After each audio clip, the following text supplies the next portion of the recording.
Good evening. You're listening live to the Extreme Movie Show. I'm your host, Rob. Alongside me tonight, I have RDV, and of course, this stream's coming to you from the Pinos Palace in the Extreme Studios, just west of Orlando, Florida. And tonight, we're going to be talking about Lady Kung Fu from 1972, aka Hapkido, I believe is the other name, that you Yes. can find on the Internet Archive for free and other things too. This has Angela Mouse starring in it. And RDV, I always tell you when we do our martial arts movies that while we're going through a big martial arts phase now that comes and goes, I like to talk about styles and matchups because, as we all like to say in sports, matchups make the contest. That's a pretty Yeah. simple story here, where we've got was it Japan's? They're very So, militant as a 19, culture, and they in nine, basically think their kung fu's their martial arts are the best, and this other school is shit. So it's basically all this is, and they go to it, fight about it. it takes place in 1934 during when Yep. Japan was occupying Korea, just before World War II and all that stuff. Japan was an evil, basically sons of bitches. Chinese people were good. It's weird how it's flopped over the years. but Well, that anyway, would be communism, sir. I know, right? So basically, yeah, it's the Lady Kung Fu. The style that these people are being taught by their master is Hapkido.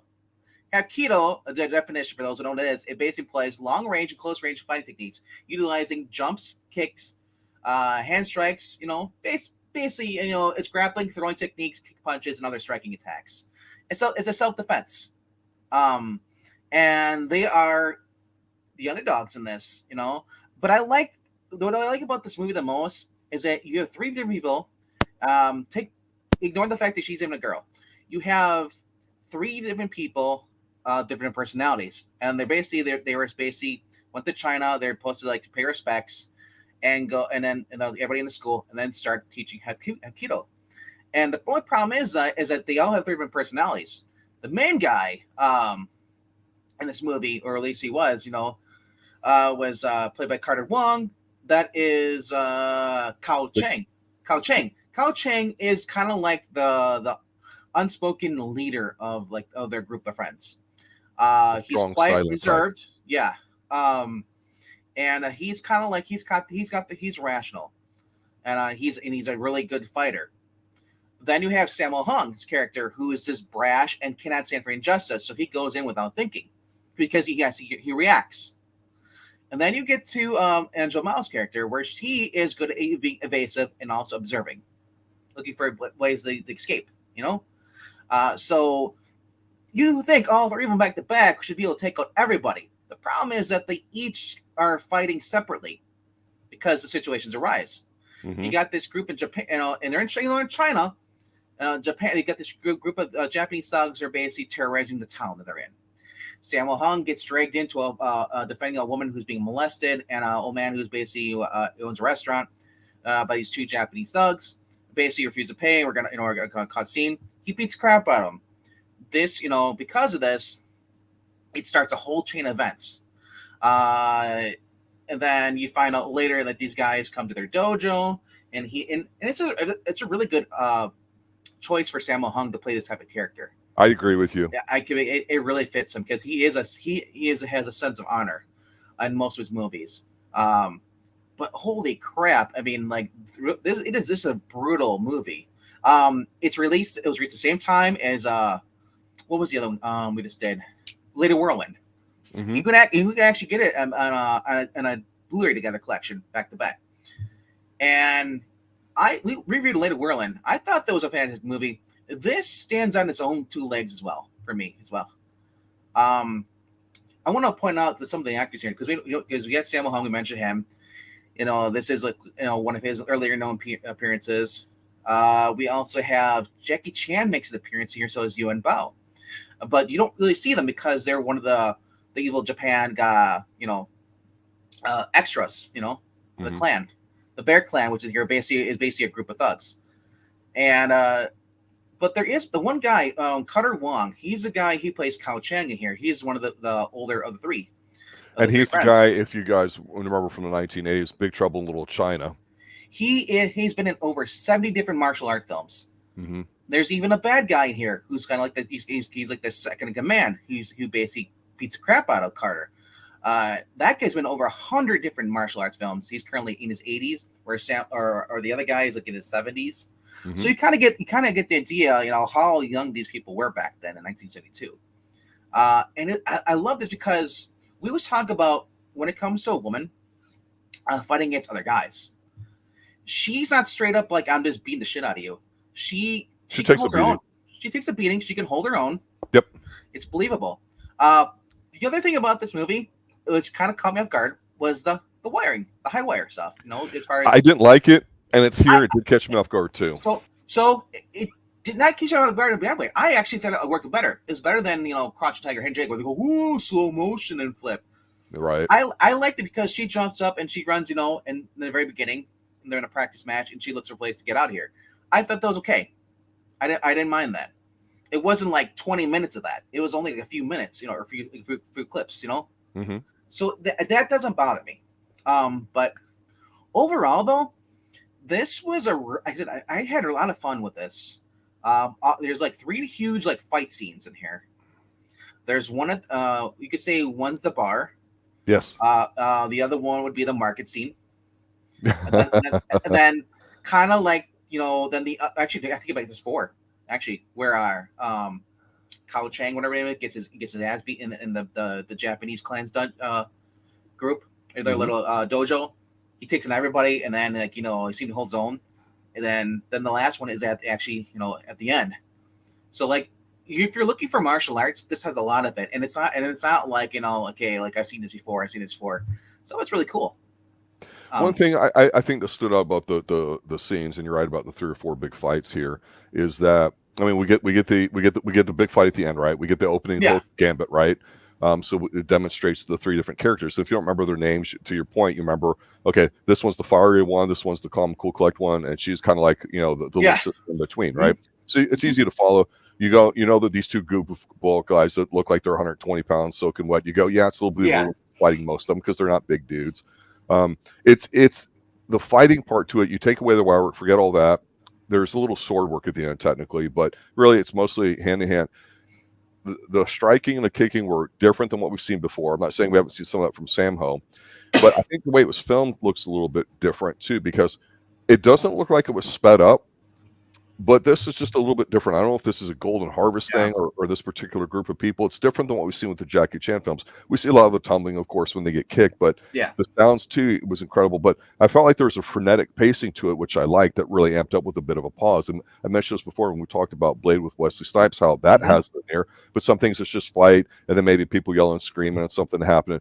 There's just a definite rhythm to it. And I thought, wow, a lot of it wasn't necessarily a single shot, but it looked like you were seeing both these 2 go at it, and the camera moving just a little bit, catching. I thought, wow, it's taken America a really long time to kind of catch up with filming that kind of style where it looks like it's so fast. I mean, it was instead of getting exhausted or feeling beat up watching a scene or tired at the end of it, I was getting energized. Like, wow, that kind of pumped me up watching it just because of the striking and the timing of it. It was, and a lot of long limbs too. It was where you see the whole body, whether it was a punch or a kick or a flip. You wouldn't see it like, say, from the chest up. You saw the full body shots to it, people in frame. There's a scene in this movie where Sammo Hung's character is hiding out, and it's like there's a little barn area or whatever, and the bad guys show up, and you get to see, like, you get the, what do we call it, the kick cam, where you see him and you see you get the point of the view of the guy getting beat up, whatever. I love that, the wide eye lens, I love that, and he's taking all the guys one by one. He takes his shirt off again and starts using it to wrap up people's arms and defense stuff. It goes up, climbs up the stairs, and there's a little rafter area part, and takes out 2 guys. One guy gets, he's slow motion, gets kicked and goes right through the railing. Goes out. The other guy goes on, gets kicked, and then gets thrown underneath the railing. And then you see Sammo Hung throwing the barrel. Looking down. I mean, I loved slow motion like that. It wasn't overly used, like the Bionic Man, where like that. That's too hooky for me. But this was actually used properly well in here, and I mean, Sammo Hung's character, I identify with him the most. I got tired of him being scolded for actually standing up for people. Because she would Angela Mao's character would scold him. And I'm like, he's like, what am I supposed to do? To stand in line, people get beat up. One lady got They're on the fish market. They stood up because the guys were basically going to steal their food. They can't afford it. They're poor. That's right. And they started beating up on the people. Sammo Hung was sitting there, could not sit back anymore, especially when he saw they were pouring the heated kettle water, killing all the chickens, the livestock, pouring in the guy's bucket of fish, and then the ladies down there started pouring on the lady. He just beat the crap out of him. He ended up killing him. So there, and what's crazy about this movie, there's a lot of neck snapping in this. There is. You say it's brutal. I mean, we don't necessarily see a lot of blood, but Steven Seagal would be proud. Yeah, I mean, I did not expect, You didn't expect the finish him and the death blow? I expect her to be the last one. I expected at least to have like two of them towards the end, kind of fighting a little bit. But but I do like the fact that the guy who actually gets beat up towards the end, even the so-called gangster, because that's where they're triad. That's what they looked like. The way they acted, they're mobsters. They didn't care about. They're a bunch of hooligans. The guy that I'm talking about, he was basically like the second in command, Ying Bai. Is like, I like his style here. He's kind of like, kind of the cocky guy, he can do, and he's, superior. He takes out the other two, and and you get he's like kind of like the shredder, and you think you're going to have one Ninja Turtle go up against him or whatever, and they like just brush him off and get hurt, and then at the end, he finally gets humbled because he's so cocky. He's already took out two of them. He's like, well, what is this girl gonna do? And then she beats the crap out of him by outsmarting him. That old fuck around and find out. pretty much. But yeah, Sammo Hung, Hong, sorry, not Hong. I think that's what his name is. Yeah, it's Hong, right? Oh no, it actually is Hong. Well it is Hong. Sammo is well Hung. I'm not used to saying that because I'm like, is that really his last name? But Sammo Cambo Hung is actually his full name. The way he looks in here, he's in shape. We reviewed Eastern Condors. Yes. He's even skinnier in here than he was in Eastern Condors, and he just looks good. At first, like the haircut, I was like, "Oh, I don't like the weird comb over." Like it looks. It's got a little bit of the turkey neck thing too. That's the only way you can tell. Well, it looks like the emo haircut today. He's like, "I'm gonna put my hair to the side," the hipsters. Yeah. But then, like, his character like just shines throughout the whole entire movie. Obviously, she's like supposed to advertised as the main star, but she kind of gets outshined by his scenes a little bit, But like I said, when you start seeing her scenes, like you tell that she's like, she's actually, she knows what she's doing. She's not just, hey, look at me, do like this. She actually is doing the kicks. She's actually is doing stuff. And it's not. I didn't get any hint that this was sped up at all. I felt that this might have been slowed down a little bit actually. So we could see it's hard to say. And one thing I gotta say about Angela Mao is the thumbnail that you got, taken off from one of the screenshots. It's what I liked about it, and correct me here if I'm wrong. When we did the Bruce Lee movie that you had never seen before, this is the woman that's walking around and gets chased by a bunch of guys, and instead of getting raped, she kills herself. Yep. We thought that she wasn't smiling. We thought it was a strong performance, and that kind of led us down that hole a little bit. Where we're taking a look. We're like, hey, let's try another one of her movies. So we did. Was it Lady Whirlwind? Now we're doing this one. And in here, I like her look because it's not resting bitch face. It's not she annoys. No. She's very expressive in her face, but she's serious. She's got that look that we talk about, that gaze we talk about with Chuck Norris or somebody else. And so when she's fighting, she's got that look in there. It's believable to your point. And again, a lot of the guys in here are not really that much physically bigger than her. And one of the things that popped out to me too, with not just the speed of the fighting, is that I forget that when you see certain styles like this. And it was really more exaggerated if you saw it on a TV and it was stretched when you're like back in the 70s or whatever. If the print that was being shown on a local cable station was not the same as what it was shot in, you would get weird compressions and all that stuff. Now most TVs automatically do it and you don't think twice about it. But their arms, like when you watch them kicking and they're striking, their arms, their legs are perfectly straight from whatever. And it's not like one arm's higher or lower than the others. It's like these perfect symmetrical shapes. And I know they're going through it. I know they're practicing it all, but there's some long shots in here where there's a lot of like kicks, and there's like one that she does with a guy where and I noticed because in the final fight she did not get away with it. So I thought if you're watching her performance, you could see what's interesting. She would do like this sort of like kick punch combination, but then do like a leg sweep where she would laying down and in one motion do like a leg sweep, and she tripped up a couple guys with it, but didn't work on a final boss. So it's like, oh, and it makes you think. They have their fights all choreographed, right? So you know that they're all staged. So they can sit there and say, well, how can we show that in the final fight she's not as effective besides getting hit more or bleeding Yeah. more? It can be that what techniques she was using wasn't. And then they switched to something else. And we saw that with Sammo's character because, to your point, it's true to his form that, you know, he is standing up for people. He's not being a goof. But then when he gets whacked a little bit later, you can see him going, uh-oh, what he was doing Yep. before didn't work. And he has got his final fight for him, I thought was pretty good too. And I thought, you know, this is the Sammo I kind of wish I saw more of, because it seemed like he found his comfort zone being kind of that happy-go-lucky goofball sidekick, even though he's done a lot of choreography and other acting Mhm. stuff. This is the side of him that I wish I saw more of, or wish there was more of it. Yeah, honestly, I do like the slap stuff. This is serious is really good. I like these guys just first breaking out. This is like her fifth. I was looking at her IMDb. This is like her fifth movie, or like her or fourth. You would have preferred, because she's actually did both at the same time. Her first one was around 1968, and then she did another one, and then after these two movies, this and Lady Whirlwind, when she starts Enter the Dragon. Yes. Which I got her my more recognition. But a lot of people talk about, these movies, Hapkido and Lady Whirlwind. Like those are like her best films. Yeah. And she proves it. Honestly, like I wish she was in more stuff like that was like center stage. I'm looking at other ones we haven't done yet. No, she's like some other ones like went to the Taekwondo Strikes. There's Thunderbolts and stuff. She goes all the way into the 80s as far as her stuff. Her last thing she did was 1992. But she did some Devil's Dynamite. She appeared in there. New Programs to the West. Ninja, the Violent Sorcerer, which is uncredited. Yeah, like this is like her claim to fame was these two movies, and then Enter the Dragon. It's like, so if you watch these two movies and you're a fan of her, and then you watch Enter the Dragon, you're like, well, that was lame. I want to see more of her.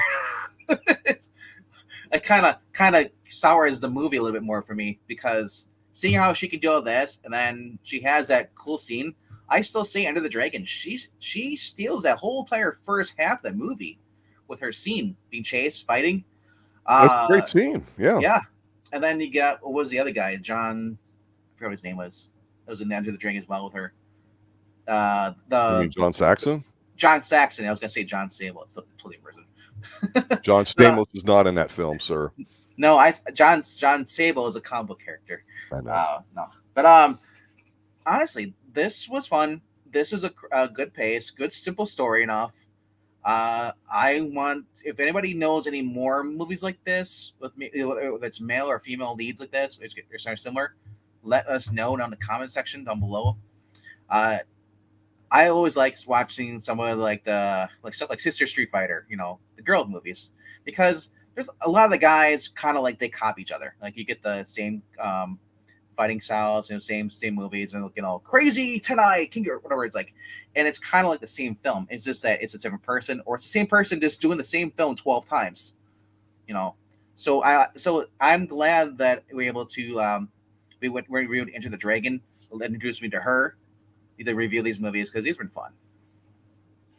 Yeah, it's not a deep film, and it doesn't have to be. It was very successful here in the United States, which is good. We talked about some of the challenges that we've done a lot of Jackie Chan films, or I should say a lot, but some, about how even though we'll go to other cultures and just do films over there, sometimes we can go, well, wait a minute, Jackie Chan, it took him a couple times to kind of cross over and really hit it big over here. And depending on what was going on over there, even though he might have been a big star, that doesn't mean he's able to successfully financially cash in, which as an artist, you like to think you can own that. I think once you get a taste of that American money, it's understandable. And to your point, when she's getting chased and then kills herself instead of getting raped, and that's a big plot point, you go, okay, it's just not a woman that had a really good scene. It was, oh yeah, this is all her in her peak period that you're seeing her, and it's believable, allows that film to be pretty good. Mm-hmm. While that was like the template, and some people consider it the greatest martial arts movie of all time, I think we both were left with the idea of, well, it's okay. But it was more of the hype of Bruce Lee dying and everything too. And when you get distracted because you look at how good she is in it, and then the disappointment of saying, hey, shit, there's Bolo Young. And we haven't even really talked about him, right? He's always that side guy. People might know him from JCVD and all that. But, I mean, he's been around. I mean, this is 15 years earlier, at least. So and he's got a ton of stuff out there. And then of course we've done Cynthia Rothrock as well. It's interesting because we always talk about girls with guns and martial arts movies and all that too. It's its own separate breed, just like women in prison films are going to be different than men in prison. And we haven't even scratched that surface yet. I just thought, wow, her presence is really strong. I'm glad there's a film like this that allowed her to kind of just Yep. beat the shit out of a lot of people, whether it's ninja style, which means one at a time and all that. It really is very solid. I'm like, God, it's almost sad that we have to go back about 50 years to Yeah. find that. You would think there'd be not necessarily Yeah. more of them, but at least, hey, let me watch the one from a couple of years ago and before that. And we started this martial arts stuff women wise with Amy Johnston because we knew that, and Cynthia Rothrock, and we mentioned a few And others that popped up. But it's again, this is such a hidden gem because the fact that even though you don't well recognize them, I'm sure if you slowed it down. I was trying to look, but Jackie Chan and Yuen Bao, I think they're in the final fight scene with the evil Japanese called Bear Clan. Basically comes to fight against her and stuff. That's what they pop up. But this is like this has been credited as being the first time where all three of those guys are going to move together. well, also too in the final fight, even though we get a little bit of the nod to the katana, the Japanese influence on the film, because there's the Japanese school, and Yeah. they didn't like the fact that another type was going to come in there, and the other type was just trying to like make money and teach. They weren't trying to be anything subversive. It's Cobra Kai as it gets, honestly, yeah. right? So the other interesting fact about many people probably don't know about Angela Mao unless you are a big fan of hers already. She was going to be she was basically the first of the female basically to study the actual Hapkido and stuff and actual start training under Jackie Chan and stuff and learning all the new moves and stuff, adapting to it and doing movies. Mm-hmm. She had a short career. She ended up getting married like in the 1974, I think it was, and then had a child, and then she did some more acting, but kind of like her career kind of ended. And as Johnny pointing out, she got married, divorced, then got married to her second husband, ended up moving to New York in around 1992 or there or 93, and then she and her son still today have a restaurant in New York, and the Chinese restaurants they own. And I don't think she speaks English at all because they had translators there that speak Mandarin stuff, and we're actually talking about. She says like I still get people come up and say hello, fan stuff, but not a lot. She says like the biggest thing for me was always taking care of my family. Is the fans having fans is cool, and I wish we had more actors that are humble like that. Well, she probably found something bigger in her life when she got married and all that too. And so it's not a lot of people handle success well too. And I think to have a woman in a starring role, especially when you go back in the 70s, and you're not even talking in America where things are starting to change for women, generally speaking, that she probably just like, what, screw it, I don't need this. This is what I'm going to go do. That's fine. She could always go back to it. Cynthia Rothrock's done a ton of stuff, and she's older. It's not quite the same as when she was younger, but she still stays active in it. And so I agree with you. I wish there were more films like this with people like her with that intensity. Because I told you, I kind of don't like the goofy, jokey stuff. Sure. But here, she's what I'm telling you that I like to see when it comes to that. We see it with Amy Johnston because she's got a legit background too. We see it with Cynthia Rothrock. Man or woman, as long as they've got that credibility factor behind them into it, I think it can translate well, and it certainly does here. And honestly, she's obviously well before Rothrock's time too. So I mean, she's the first. I'm not going to say she is the first. I don't want to make a blanket statement. No. It, but when I think of women kicking ass, you almost have to start with her. You start with her, but you can also go Etsuko, Homie, I think it is, from Sister Street Fighter. That was the other she broke out with that movie. Did some other movies after that. We reviewed that actually on this channel, Sister Street Fighter. That's where her brother gets kidnapped by the drug lords and the crazy people in the get up stuff. That's one that Pixel didn't like that much. Right. I mean, Toei Animation, before they started doing all like all the animation stars, the Dragon Ball Z's, they had Sonny Chiba and stuff. So yeah, they'd have some females on there doing some martial arts stuff.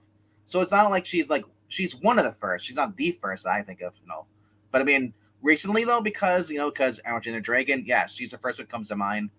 But as somebody pointed out, MK, because it kind of looks like Chun Li before Chun Li was created, and Who knows? You know, she does the kicks.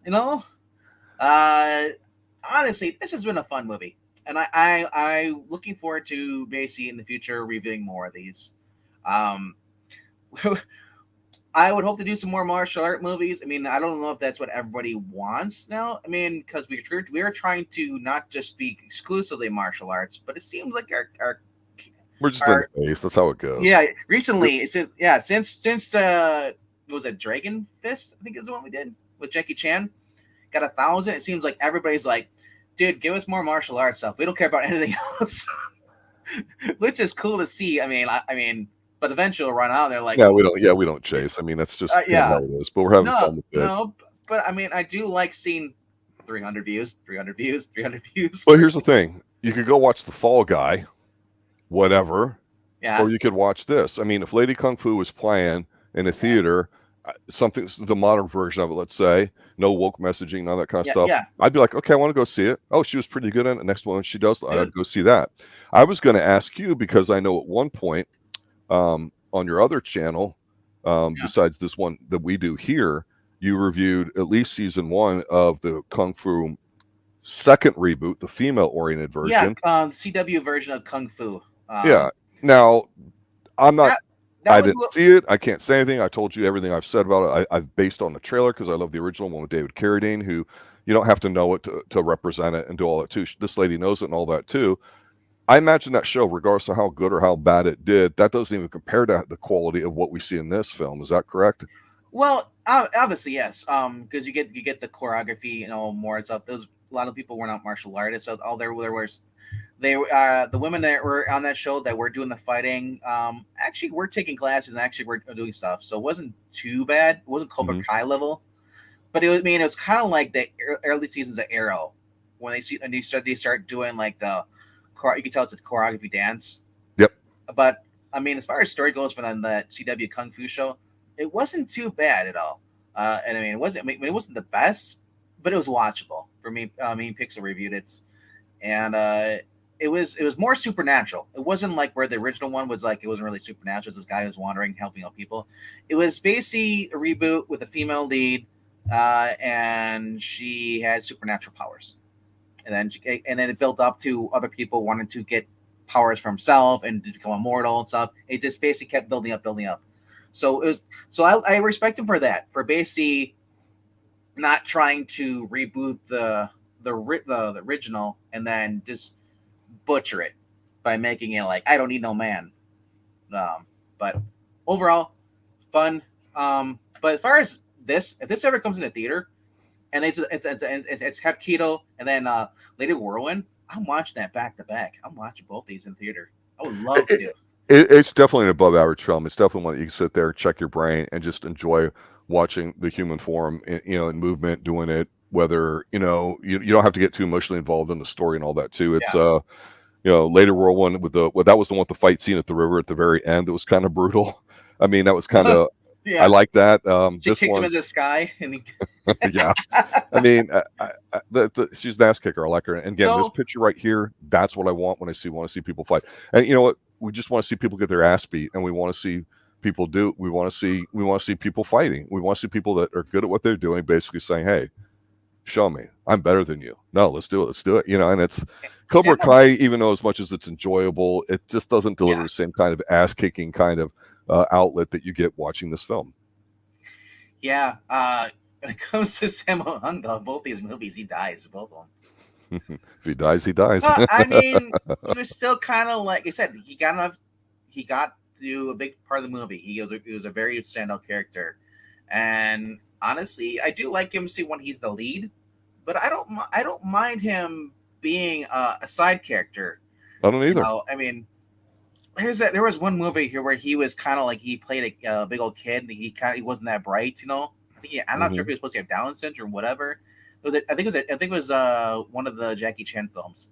Like, Are you saying I think we covered that one where he's yeah, intellectually challenged. yeah, intellectually challenged one.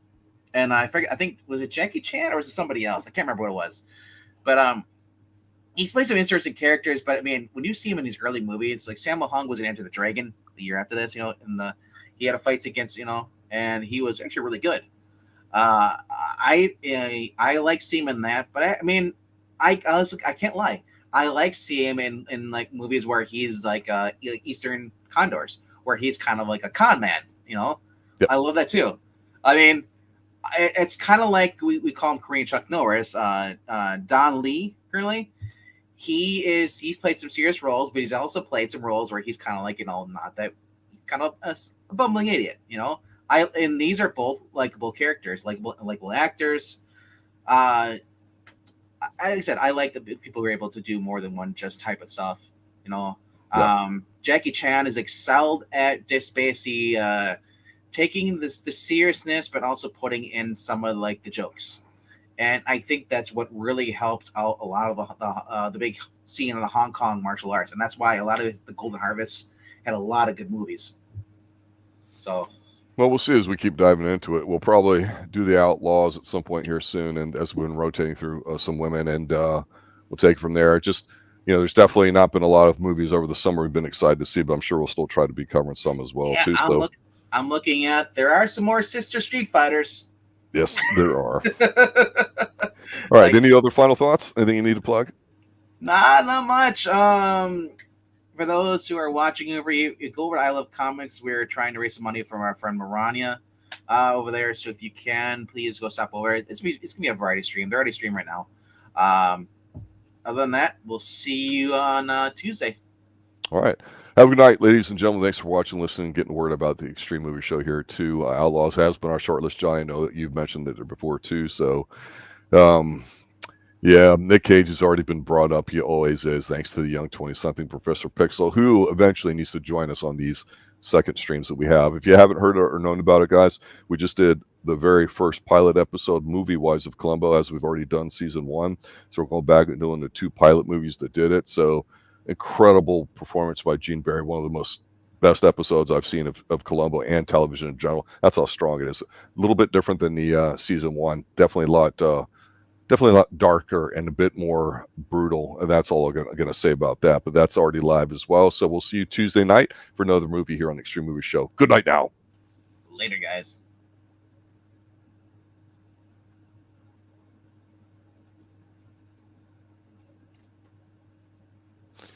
Oh, that's right. That's right. I got to end this. I'm so used to this. Sorry. Yeah, I was going to say, yeah.